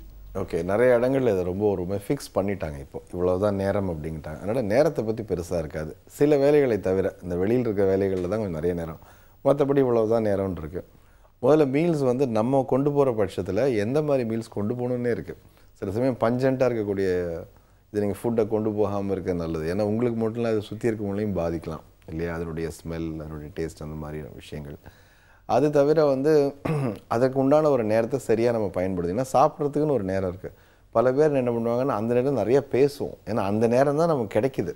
ஆக்சுவலாக மற்றவர்கிட்ட பேசுகிறதுக்கும் மீட்டிங்கே வந்து ஆமாம் ஓவர் லஞ்ச் ஆகிடுக்கு. லஞ்ச் மீட்டிங்னு ஒரு வார்த்தையே வந்திருக்கு. இப்போ லஞ்ச் மீட்டிங்னா பேசிகிட்டே இருப்பாங்க, லஞ்சோட முக்கியமாக. இன்ஃபேக்ட் என்ன சொல்லி தராங்கன்னு கேட்டால், எங்கெங்கெல்லாம் உங்களுக்கு வந்து இதுவாக முக்கியமான நெட்வொர்க்கிங் மீட்டிங் இருக்குதோ இல்லாட்டினா முன்னாடியே சாப்பிட்டுட்டு போங்கம்மாங்க, டின்னர் மீட்டிங்க்கு சாப்பிட்டு போங்கம்மா. ஏன்னா சாப்பிடுவதும் பேசுவதும் ஒன்றா செய்யவே முடியாது. எது முக்கியம்னு பார்க்கணும். அப்போ என்ன பண்ணணும்னா உணவை குறைச்சிக்கிட்டு என்றைக்காவது ஒரு நாள் முக்கியமாக இருக்கிற பட்சத்தில் டாக்கிங் செய்யணும். இல்லைன்னா இது வந்து அன்றாட வேலை அப்படின்னு கேட்டால் லஞ்சை மட்டும் கவனிச்சுட்டு சாப்பிட்டு முடிச்சா அதுக்கப்புறமா போகணும். பல நேரங்களில் என்ன பண்ணணும்னா அடிபடுற விஷயங்கள் ஏன்னா உங்களுடைய ஆதாரமே ஆரோக்கியம் தான். ஆரோக்கியம் அதுவும் நீங்கள் இருக்கிறது வந்து முக்கியம். குறிப்பாக காலை உணவு மதிய உணவு ரொம்ப ரொம்ப முக்கியம் நைட்டை விட. ஆனால் அதிகமாக நம்ம அலட்சியப்படுத்துறது இந்த 2 விஷயங்களை. நைட்டு போய் பார்த்துக்கலாம், மொத்தமாக கட்டிக்கலான்னு போகிறோம். ஆனால் இதுதான் வந்து முக்கியமான விஷயம். ஆஃபீஸ் நேரத்தில் அதற்கான நேரத்தை உரிய நேரம் கொடுத்து மரியாதை கொடுத்து சரியான உணவை சாப்பிடுதல் மிக முக்கியம். நீங்களே சொன்ன மாதிரி இந்த ஹெல்த் அப்படிங்கிறது ரொம்ப இம்பார்ட்டண்ட்டான விஷயம். ஸோ இந்த மாதிரி ஆஃபீஸில் வந்து ஒரு ஸ்மோக்கான பிரேக்லாம் கட் பண்ணால் கூட பாதி பேர் ஸ்மோக்கிங்லாம் குவிட் பண்ணிடுவாங்கன்னு நினைக்கிறேன்ல. கண்டிப்பாக ஸ்மோக் பிரேக் கட் பண்ணுறாங்களா இல்லை நீங்கள் ஸ்மோக்கை கட் பண்ணிடுங்க அப்படின்னு சொல்லிடலாம்ல. சீரியஸாக ஓகே, இது சொல்கிறப்ப இந்த பர்சனல் ஸ்பேஸ் அப்படிங்கிறது எந்த அளவுக்கு முக்கியமான விஷயம், எதெல்லாம் இந்த பர்சனல் ஸ்பேஸில் வரும் சார்? பர்சனல் ஸ்பேஸுங்கிறது அதாவது என்ன சொல்ல அந்தரங்கம், தனிநபர் அந்தரங்கம் இருக்குது. உடல் ரீதியாக பார்த்தீங்கன்னா ஒரு ஆள்கிட்ட ரொம்ப கிட்ட போகாமல் இருக்கிறது, நெருங்கி இருக்கிறது, அங்கேருந்து ஆரம்பிக்கலாம். ஃபிசிக்கல் ஸ்பேஸ்லேருந்து ஆரம்பிக்கலாம். இன்றைக்கி வந்து இன்டர்வியூக்களில் இதில் மேலை நாடுகள்லாம் பார்த்தீங்கன்னா சரி இதெல்லாம் கேட்கக்கூடாதுன்னு இருக்குது. இப்போ இங்கேலாம் நம்ம ஊரில் என்ன வேணால் கேள்வி கேட்கலாம். இப்போ இங்கேயும் கொஞ்சம் மாறிக்கிட்டு வருது, இல்லைன்னு சொல்ல வரல. என்ன வேணால் கேள்வி கேட்கலாம் இன்டர்வியூக்கு வந்த பையனை அப்படின்ட்டு. அங்கெல்லாம் அப்படி கேட்க முடியாது. உதாரணத்துக்கு மதத்தை பற்றி, ஜாதியை பற்றி, உங்களுக்கு இதுவாக கல்யாணம் ஆச்சா, என்ன தனிப்பட்ட வாழ்க்கையை பற்றி இதெல்லாம் கேட்க வேண்டியது அவசியம் கிடையாது. கேட்பது தப்புன்னே சொல்கிறாங்க, குற்றம்னே சொல்கிறாங்க. அது you don't have any right to ask அப்படின்னு. ஆனால் இங்கே நம்ம கேட்குறோம் சில பேர் ஆளை பார்த்துன்னு என்னாச்சு இவனோட பிளான்ஸ் இது மேரேஜ் பிளான்ஸ் என்ன, ஏன்னா நீங்கள் ஜாபுக்கு வந்ததுக்கப்புறம் மேரேஜ் பண்ணிட்டு விட்டு போவீங்களா, குறிப்பாக பெண்களை பார்த்து கேட்குறதுலாம் இங்கே இன்னமும் இருக்குது.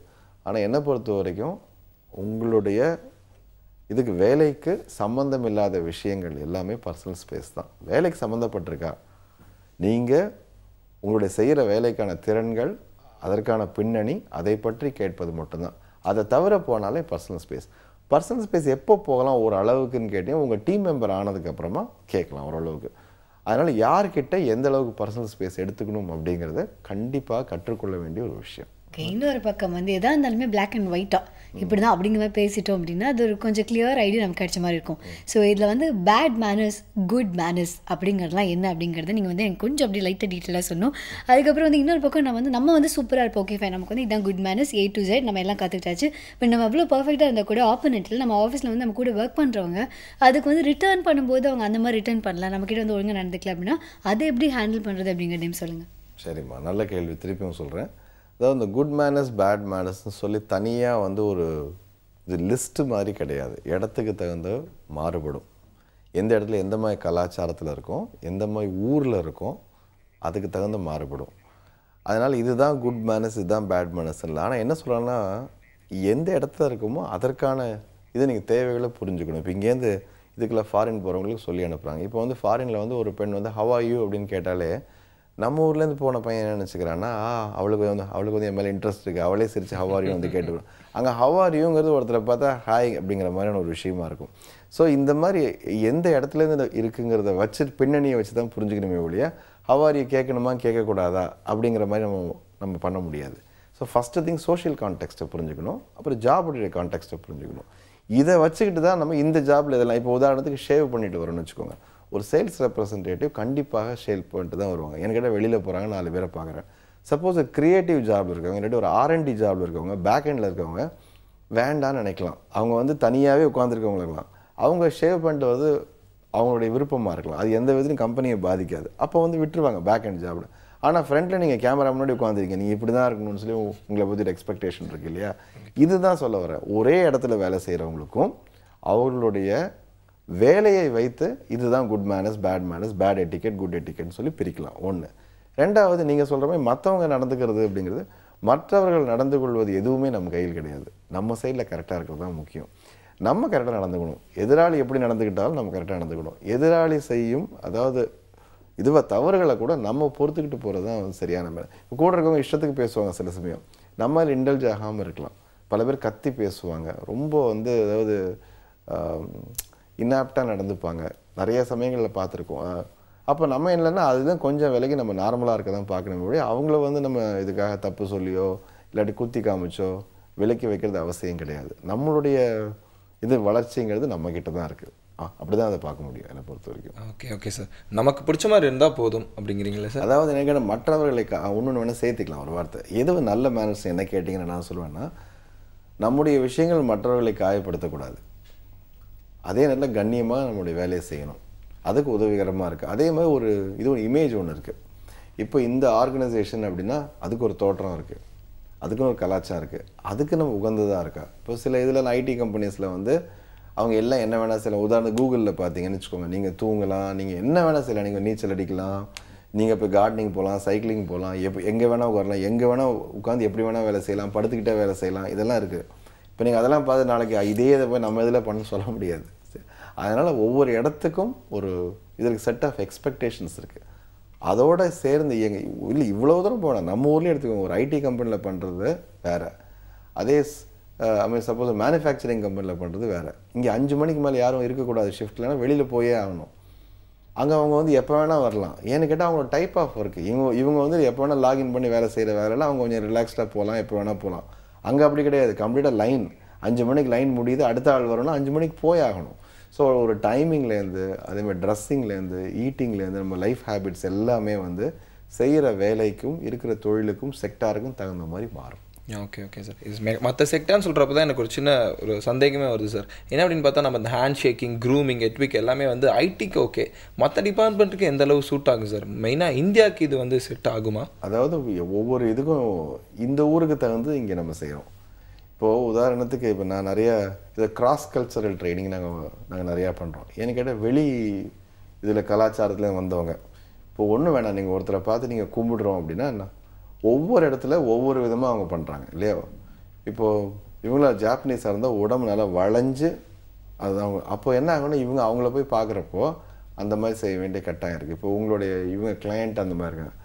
அதே மாதிரி இதில் மீட்டிங்கில் வந்து இப்போ டக்குன்னு கட் அண்ட் ரைட்டாக போய் அமெரிக்கன்ஸ் வந்து வேண்டான்ருவாங்க, ஒரே வார்த்தை ஐ கான்ட் டூ இட்னு முடிச்சுட்டு போயிட்டே இருப்பாங்க. ஆனால் அந்த மாதிரி ஒரு இல்லைன்னு சொல்கிற முடிவை வந்து இந்த பக்கம் கிழக்கத்திய நாடுகள் அவ்வளோ சீக்கிரம் சொல்ல மாட்டாங்க. சிரிப்பாங்க, மழுப்புவாங்க, நிறைய டேட்டா கேட்பாங்க, தள்ளி போடுவாங்க. அப்போ நம்ம தெரிஞ்சுக்கலாம். ஸோ ஒரே ஒரு விஷயத்தை கூட வந்து பல விதமாக செய்யலாம். அங்கே தான் சொல்கிற முக்கியமான விஷயம் இந்த ஹேண்ட் இதெல்லாம் இந்த ஜெஸ்டர்ஸ்லாம் பண்ணுறோம் பார்த்தீங்களா, அது ஒவ்வொரு இடத்துல ஒவ்வொரு மாதிரி புரிந்து கொள்ளப்படும்.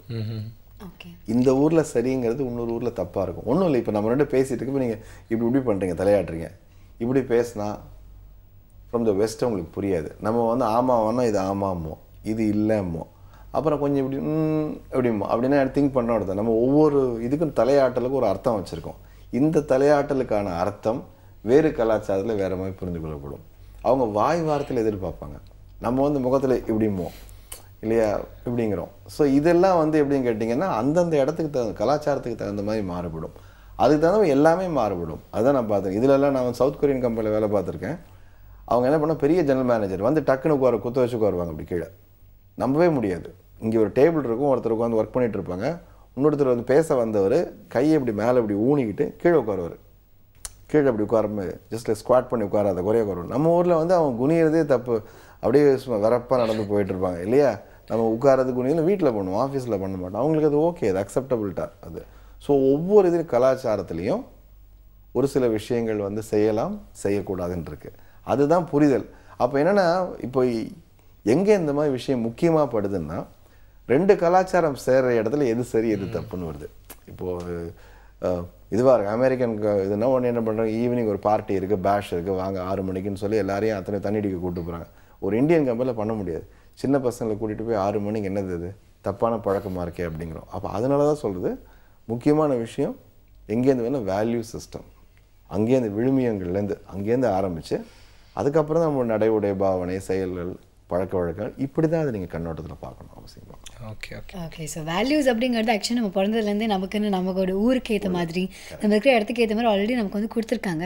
ஸோ அந்த வேல்யூஸே வந்து நம்ம இன்னும் கொஞ்சம் க்ரூம் பண்ணி அந்த மாதிரி நம்ம ப்ரெசென்டபிளாக இருக்கிறதே பெட்டர் அப்படிங்கிற மாதிரி நீங்கள் பல விஷயங்கள் நீங்கள் ஷேர் பண்ணீங்க இல்லையா? கண்டிப்பாக. ஏன்னா நார்மலாக வந்து ஒரு சாக்லேட் கொடுக்குறதாண்டி அதை அழகாக ரேப்பர் பண்ணி கொடுத்தோம்னா எல்லாருக்குமே ரொம்ப பிடிக்கும்ல. அதுக்கு தான் இந்த முக்கியமான விஷயங்கள். ஸோ ப்ரெசென்டிங் யுவர் செல்ஃப் அப்படிங்கிறது அப்படி நம்ம வந்து ஆக்சுவலாக பார்த்து இந்த மார்க்கெட்டில் வந்து நம்மளை சேல் தான் பண்ணிகிட்ருக்கோம். ஓகே, என்னுடைய திறமைகளை வந்து நான் வைக்கிறேன், ஸோ அது எப்படி வைக்கிறேன் அப்படிங்கிறதுக்காக தான் நான் வந்து இவ்வளோ விஷயங்கள் பண்ணுறேன். ஸோ அது எல்லாம் பண்ணலாம், எல்லாம் பண்ணக்கூடாது அப்படிங்கிற ரொம்ப டீட்டெயிலாக சொன்னீங்க. Thank you so much. Thank you sir. வணக்கம். இதே மாதிரி தந்த விஷயங்கள் பேசலாம் புதிய யுகம் எஃப்எம் ஸ்டேஷனில். இதை இனியவை இன்று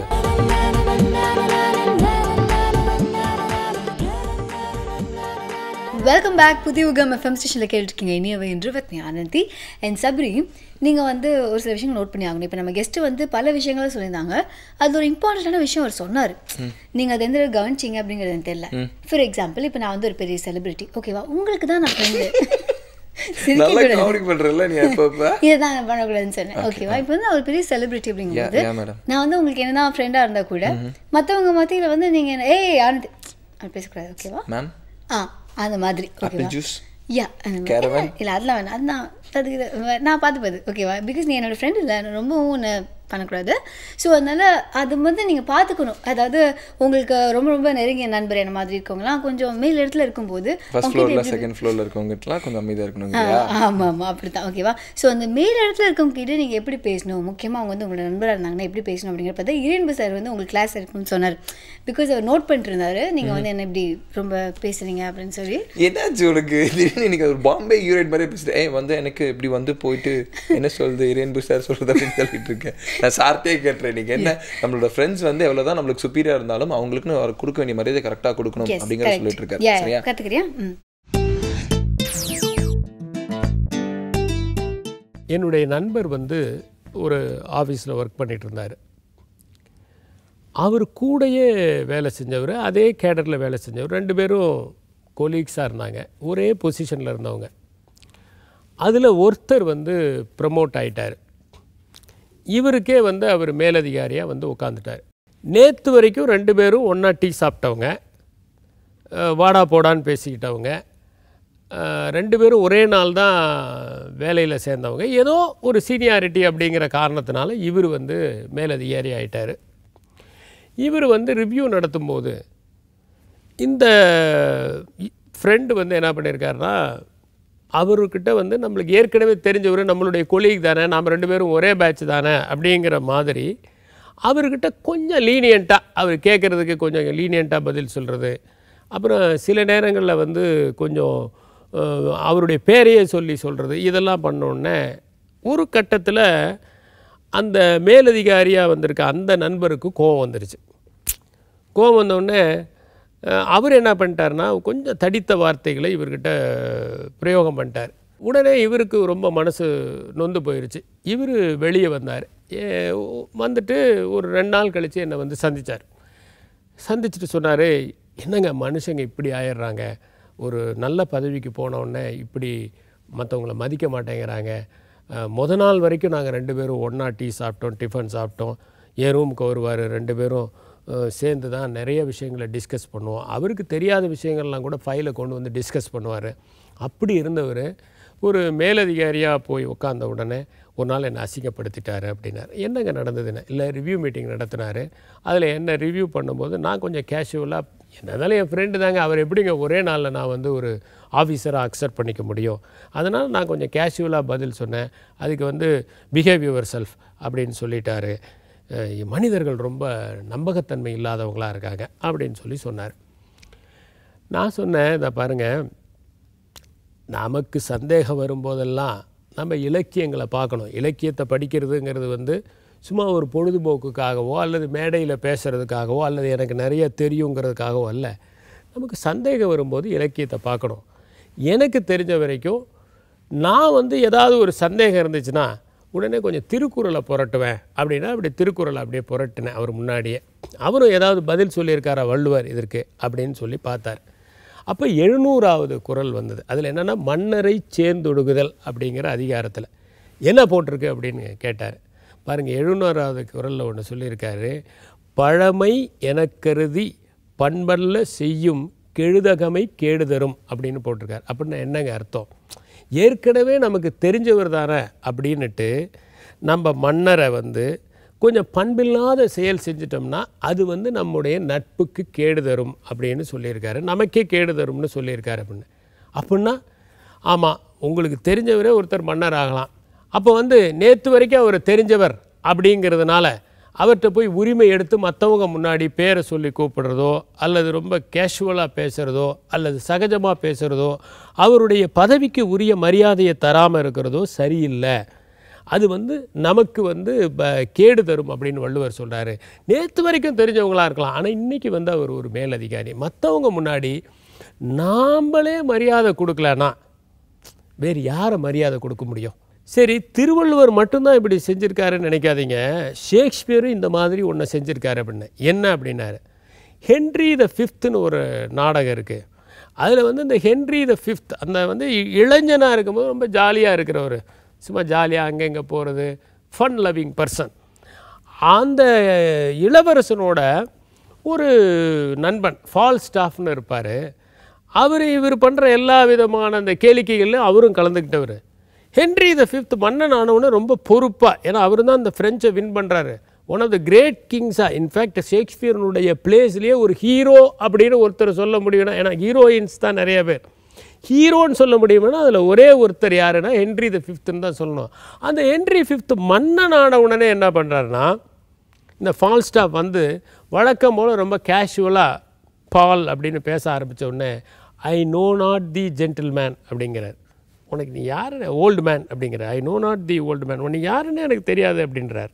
ஏன்னா அந்த பழையம் என கருதி பண்பல்ல செய்யும் கெடுதகமை கேடு தரும்.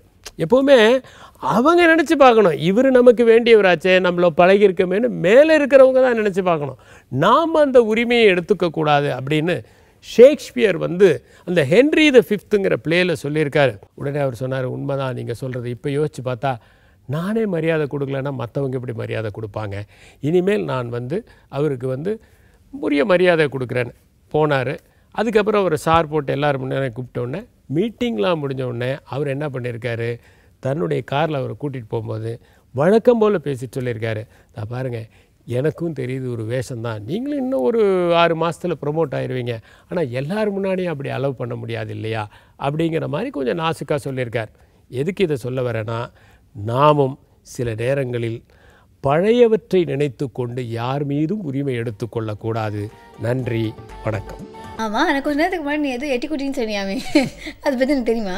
இட்ஸ் க்ரூமிங் யார். ஓகே, க்ரூமிங்கில் வரக்கூடிய விஷயங்கள் இதெல்லாம் நான் பிரேக்கில் சொல்லித்தரேன். ஓகேவா, அதுக்கு மாதிரி நீங்கள் என்ன வெப்சைட்னு சொல்லி. இதுக்கப்புறம் பிரேக்கே கிடையாது, அதுக்கப்புறம் நம்ம கிளம்பி போக தான் போகிறோம். அப்போ வெப்சைட் சொல்லிட்டு கிளம்பி. ஐயா, அது என்ன வெப்சைட்னா அதுதான் எனக்கு ட்விஸ்ட் இருக்கு.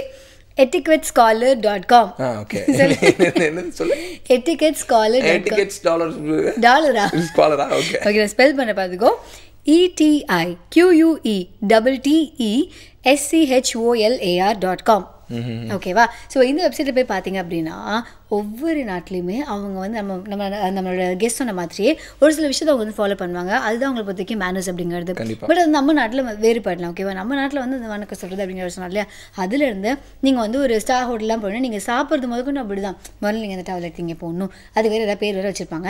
ஸோ நீங்கள் அதெல்லாம் கரெக்டாக யூஸ் பண்ணால் அப்படின்னா ஒவ்வொரு டிஷ்ஷும் வந்து நீங்கள் இப்படி தான் வந்து சாப்பிடணும் அப்படிலாம் இருக்கும். ஸோ இது வந்து மாதிரி நைஃபு ஸ்பூனு ஃபோக் அதெல்லாம் வச்சுருப்பாங்க. நமக்கு அதெல்லாம் தேவையில்லை. நம்ம ஆஃபீஸில் க்யூப்ஸ் இருக்குல்ல, அந்த க்யூப்ஸில் வந்து இப்போ ஃபாரின் கண்ட்ரீஸ்லாம் பார்த்தீங்கன்னா ஒரு க்யூப் விட்டு மற்ற க்யூபுக்கு போகக்கூடாது. ஃபார் கேபின் நம்ம இங்கே சொல்கிறோம்ல, கேபின் மாதிரி மற்ற பிளேசஸ்லாம் இருக்குல்ல, அந்த கண்ட்ரியில் வந்து ஃபார் எக்ஸாம்பிள் பக்கத்தில் இருக்க க்யூப்பில் ஏதாவது கீழே விழுந்திருந்தாலும் இது தப்பாக எதாக இருந்தாலும் அதை சரி பண்ணுற ரைட்ஸ் கூட உனக்கு கிடையாது. உனக்கு வந்து இந்த எட்டிக்குட்டி அப்படிங்கிற அந்த வார்த்தை தான் வரலனா கூட உனக்கு அதை பற்றி கொஞ்சம் தெரிஞ்சிருக்கு பாருங்க. What is this? Okay, so இந்த டீ குடிக்கிற கப்லேருந்து வந்து பல விஷயங்கள்லாம் ஒவ்வொரு நாட்டில் வேறுபடுமா. ஓகேவா, நீ வந்து டாங் ஆகிக்கூடாது அப்படின்னு மட்டும் நமக்கு தெரியும். ஸோ அது தவிர வேறு என்ன விஷயங்கள்லாம் இருக்குது. ஒருத்தங்க நீ ஒரு கப் கொடுக்கும்போது கரெக்டாக அவங்களுக்கு வந்து ரைட் ஹேண்டில் அவங்க எடுக்கிற மாதிரி ஈஸியாக இருக்கிற மாதிரி பல விஷயங்கள்லாம் இருக்கு இல்லையா. இது எல்லாமே இந்த வெப்சைட்டில் இருக்கா? ஓகே, அப்போ நான் யான் பண்ணுறது முதற்கொண்டு இருக்குன்னு கேள்விப்பட்டேன், தெரியுமா? எல்லாமே இருக்குமா அந்த வெப்சைட்டில். என்னம்மா நீ, அதாவது இதெல்லாம் நீங்கள் எதெல்லாம் நீங்கள் வந்து ஓ இப்படிலாம் இருக்குது இதெல்லாம் நோட் பண்ணுவாங்களா, இப்படி பண்ணுமா அப்படின்னு சொல்லிட்டு அடுத்த தடவை சில பேர் ரியாக்ட் பண்ண ஆரம்பிச்சாங்க பார்த்துட்டு இப்படின்னு. ஜென்ரலாக நம்ம நடிக்க வேணாம், இருக்கிறது எப்படின்னு சொல்லி தெரிஞ்சுக்கிட்டு நமக்கு வர விஷயத்தை அழகாக ப்ரெசென்ட் பண்ணாவே எல்லாமே நல்லா தான் இருக்கும். ஓகே, திடீர்னு முடிக்கும்போது மட்டும் கருத்துக்கான சேவை முடிச்சிருவேன் நீ. எனிவேஸ் இந்த மாதிரியான ஒரு வெப்சைட்லாம் நம்ம சொல்லியிருக்கோம். இது வந்து நிறைய மேனர்ஸ் பற்றிலாம் நம்ம பேசியிருக்கோம். நம்ம மேனர்ஸ் பற்றி பேசுறதுங்கிறது கொஞ்சம் வித்தியாசமான விஷயமா நாமளே நம்ம மேனர்ஸை பற்றி பேசினா நல்லா இருக்காது. ஸோ நம்ம வியூவர்ஸ்ட்டை கேட்கலாம், நம்ம மேனர்ஸ் எப்படி இது, நம்ம ஷோ எப்படி இருக்குன்னு சொல்லி. ஸோ நாங்கள் 2 பேரும் எப்படி ஷோ பண்ணோம், எப்படிலாம் மேனர்ஸ் போச்சு அப்படின்னு நீங்கள் நம்ம ஃபீட்பேக் பற்றி நீங்கள் நல்லா தான் அனுப்புவீங்க, நோ ப்ராப்ளம். அதை எப்படி அனுப்புனா அப்படின்னு பார்த்தீங்கன்னா feedback@pudigam.tv அப்படிங்கிற மெயில் ஐடிக்கு அழகாக ஒரு மெயில் போட்டுடலாம். ஆமாம், அதையும் தவிர 2 ஆப்ஷன்ஸ் இருக்குது. ஒன்று வந்து டோல் ஃப்ரீ நம்பர் கீழே டிஸ்பிளே ஆகிருக்கு தெரியுமா, அதுக்கு நீங்கள் கால் பண்ணி சொல்லலாம். அல்லது கீழே டிஸ்பிளே ஆகிருக்க அட்ரஸ்க்கு கைப்பட கடிதம் எழுதியும் அனுப்பலாம். சூப்பர். அடுத்து ஏற்கனவே அந்த லெட்டர் படிச்சே இல்லையா? அதெல்லாம் நான் படிச்சு தான் இருக்கேன். ஆனால் முன்னாடி நம்ம பேசணும் தெரியுமா, நீ வந்து பிரேக்கில் சொல்கிறேன்னு சொன்னீங்க, நம்ம ஒரே கிளம்ப போகிறேன்னு சொன்னேன். அந்த விஷயம் நீ இப்போ பேசலாம். ஓகேவா, பிரேக் வந்து ஓடிடலாம், நம்ம ஓடி முடிச்சிடலாங்கிறியா? ஆமாம், புதிய FM ஸ்டேஷனில் இது இனியவை என்று சபரி ஆனந்தி.